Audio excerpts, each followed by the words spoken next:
Hello, my name is Caden, and today it's belt tensioner day. Time to replace the belt tensioner on this car. Starting to get a bit of a belt squeak at idle, and this pulley is starting to have some play in it.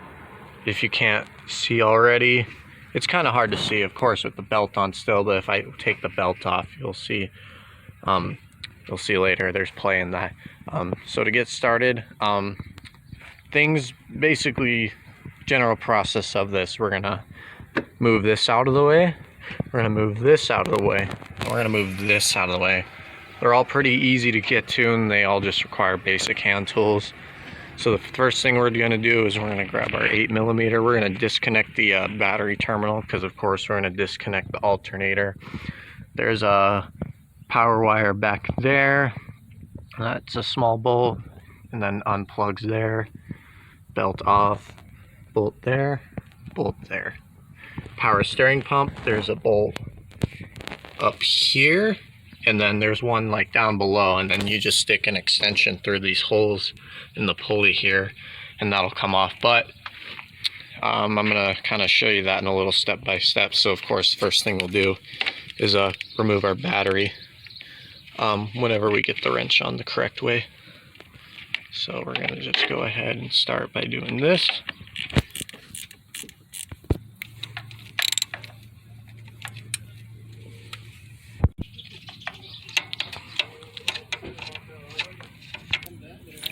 Alright, so next we're just gonna loosen this belt up, and all that is we get our 18mm here, if I can put it on.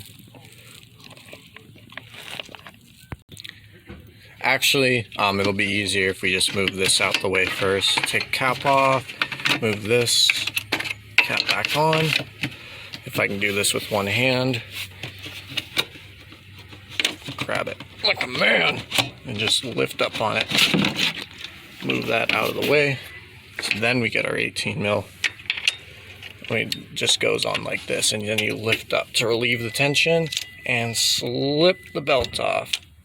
I'm doing it with one hand, so bear with me, but you get the idea.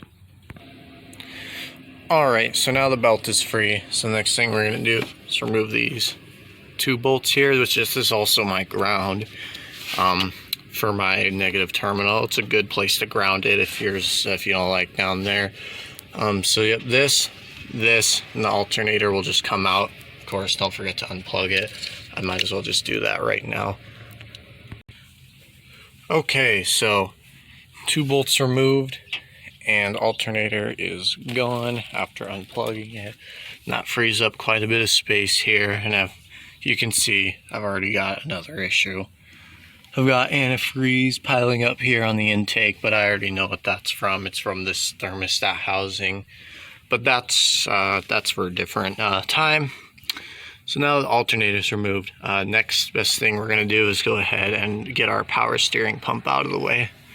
So like I said, you stick an extension through one hole here, and then down here, if I can get a good view, there it was.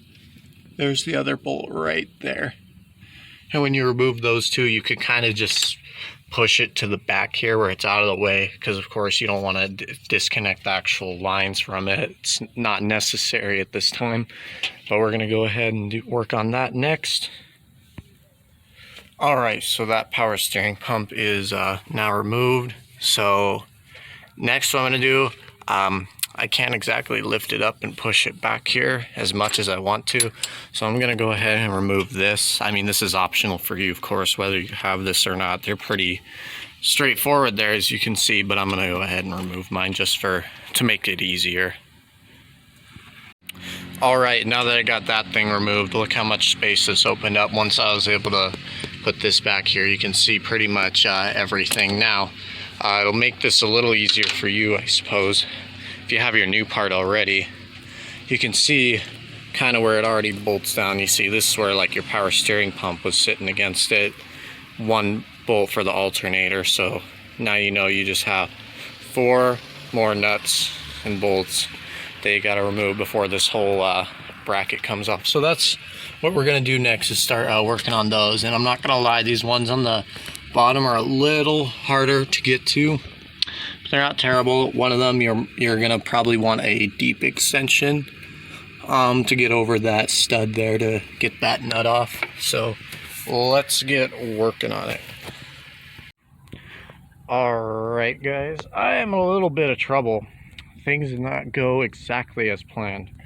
So there's something I actually didn't know, and this is my bad. But like this bolt here, it's another one that's like this.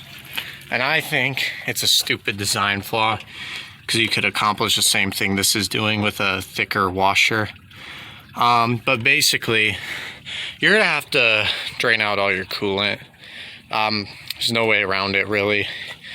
So if you have a petcock or use your lower radiator hose, whatever you want to do, start draining out your antifreeze. Get ready for a big freaking mess. So detach that heater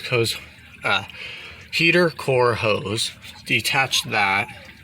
I've got it backed out a decent ways. I've loosened that up, pried that out a little bit. So this can like twist up now that there's only one bolt holding it. So now what we got to do is we got to actually get this hose out of the water pump. Get ready for a big goddamn mess. And this one down here, this bottom one, I don't think I'll have to pull that out all the way. I'm going to see here in a moment. But this water pump one that's up here, that one's got to go. So these can be really hard to get out. So here's a little trick I've found while I'm doing this. If you just basically you're gonna hold up your tensioner, and you're just gonna like pry it out, get it in here, and you push against this, and that is gonna slowly pull this out. But this is one hand, and I'm gonna need the other to clean up mess right away. So that's just kind of what you're gonna be in for. If you're not up for it, definitely take it to a mechanic. However, it is going to be quite the expensive labor charge for them to be able to do all this. And then while I'm down there, I'm probably going to replace the O-ring or whatever it is that seals that up. But yeah, fun project, ain't it, guys? Huh? All right, guys. So I got that removed. Definitely get a catch pan under, because you're going to have quite a bit of antifreeze come out, or coolant, whatever you want to call it, down there. Looks like that. This O-ring's actually in pretty good condition, but I think I still, might as well replace it anyway while I'm already doing this, taking this apart. And I decided now I'm not going to reuse this antifreeze, because I see kind of a oily rainbow mixture in there, and I really don't want to pour that back into the engine. So, oh well. But so now look, you get a little more room. You should. So I've backed this out almost all the way, but not quite, to where the O-ring comes loose and lets out even more. I don't know how much is in the intake at this point, but probably not too much. But you should be able to like at least sorta move this out of the way, and now we should be able to at least take this out, and then our whole bracket will come out, and then we'll have a little bit of relief until we start putting it back together. All right, there we have it. Completely removed. Look at all this space we got. All right, hard part done. Here it is on the ground here. Yeah. This thing was starting to get some, oh God, it's hard to see if I can't stand it up. But I don't know if I'm gonna be able to give you guys a good representation. Now that it's on the ground, the whole thing's just lifting up. But I can feel it with my hand here.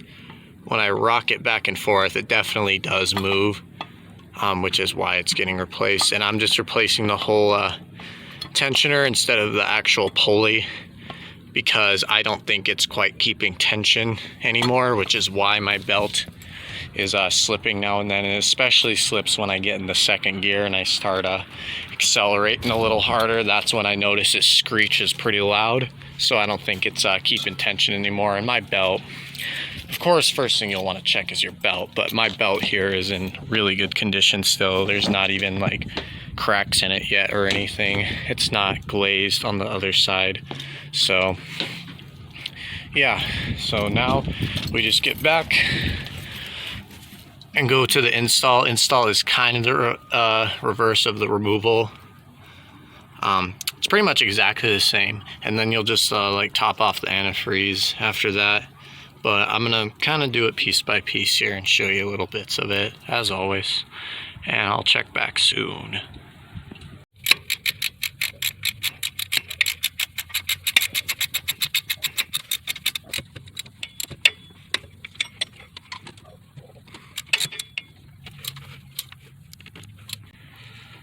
All right, now we have our tensioner fastened down, the bolts. So I got this back into the water pump.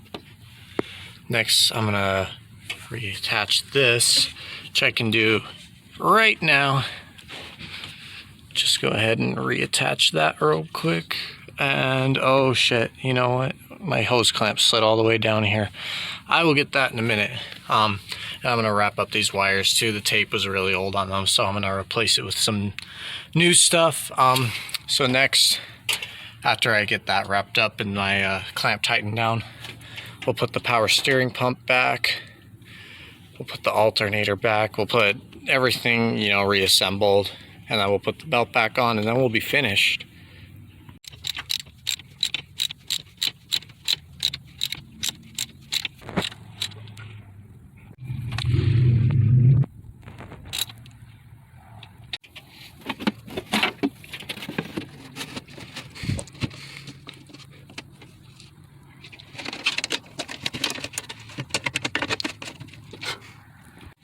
Alright, so last thing I have left to do is just reconnect my negative battery cable, and I guess put back my strut tower bar support, whatever. Either way, we've got it all installed. Looks nice. Belt is back on. Belt configuration right here if you're lost. Otherwise, a quick Google search. So yeah, don't forget about your antifreeze though, or coolant, whatever. Definitely fill that back up. Don't want to do all this and then blow your engine. So, but my negative, well, it fell out, so I'm gonna have fun finding that, but I think you get the idea. Our work is done here, except for filling that up and reconnecting battery. I hope this helps in some way. Wasn't terrible. I may have lied when I said it was around an hour. It might take you around two, if you know what you're doing and you have a good idea of how to do all this. But other than that, it's really not that bad of a job. It's just kind of inconvenient that you have to, you know, drain this to disconnect that. It gets a little messy, but anyway, problem should be fixed. Thank you guys all for watching. I will see y'all in the next video. Take care.